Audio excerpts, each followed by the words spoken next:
ஆயிங்க husband chicken எடுத்துகிட்டு வந்தாங்க Sunday கொஞ்சம் நிறையாவே எடுத்துகிட்டு வந்துட்டாங்க. சரி ஃப்ரிட்ஜில் ஃப்ரீஸ் பண்ணி வைப்போம், மறுநாள் ஏதாவது செஞ்சுக்கலான்னு. தம்பிக்கு வந்து இந்த ஃப்ரைடு சிக்கன் கேஎஃப்சி ஸ்டைலில் ரொம்ப பிடிக்கும். ஆனால் இப்போலாம் வந்து அந்த சிக்கன் இந்த மாதிரி சிக்கன்லேயே புழு இருக்குது அது இதுன்னு நிறையா நியூஸ் வருது. அதனால் சரி வீட்டிலே செஞ்சு கொடுத்துடலான்னு சொல்லிட்டு செஞ்சேன். வீட்டில் செஞ்சு கொடுத்துட்டிங்க அப்படின்னா கடையில் உள்ள சிக்கனை விரும்பவே மாட்டாங்க. அந்த அளவுக்கு டேஸ்ட்டாக நல்லா மொறுமொறுன்னு இருக்கும். சேம் டைம் நமக்கு அமௌண்ட்டும் அவ்வளவு சேவ் ஆகும். கிட்டத்தட்ட ஒரு 200 கிராம் சிக்கன்லேயே 3 பேர் நல்லா தாராளமாக சாப்பிட்ற அளவுக்கு அவ்வளவு இருந்துச்சு.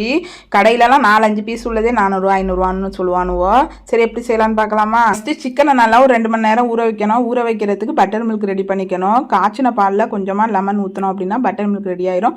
அதில் வந்து இஞ்சி பூண்டு பேஸ்ட்டு எப்பயுமே 65 பவுட்ரு தான் நான் போட்டுப்பேன். 65 பவுட்ரு, மிளகு, சீரகத்தூள், உப்பு போட்டு ஒரு 2 மணி நேரம் நல்லா சிக்கனை குட்டி குட்டியாக கட் பண்ணி போட்டு ஊற வச்சு ஃப்ரிட்ஜில் எடுத்து வச்சிடலாம். மேலே கோட்டிங்க்கு ஒரு 2 ஸ்பூன் மைதா, அதில் வந்து உப்பு, மிளகாத்தூள், அப்புறம் மிளகு சீரகத்தூள் எல்லாத்தையும் போட்டு கலந்து ஊற வச்ச சிக்கனை 2 தடவை மைதாவில் டிப் பண்ணி எடுக்கணும். ஃபஸ்ட் தடவை மைதா மாவில் டிப் பண்ணி எடுத்துட்டு அதுக்கப்புறம் பக்கத்தில் பச்சை தண்ணி வச்சுக்கிட்டு அதில் ஒரு தடவை டிப் பண்ணிட்டு மறுபடியும் மைதாவில் டிப் பண்ணி நல்லா உதறிட்டு எண்ணெயை நல்லா மீடியம் ஃப்ளேமில் வச்சு பொரிச்சு எடுக்கணும். அப்போ தான் உள்ளே நல்லா வேகும், வெளியில் நல்லா மொறுமொறுன்னு இருக்கும். பிள்ளைங்க நல்லா விரும்பி சாப்பிடுவாங்க.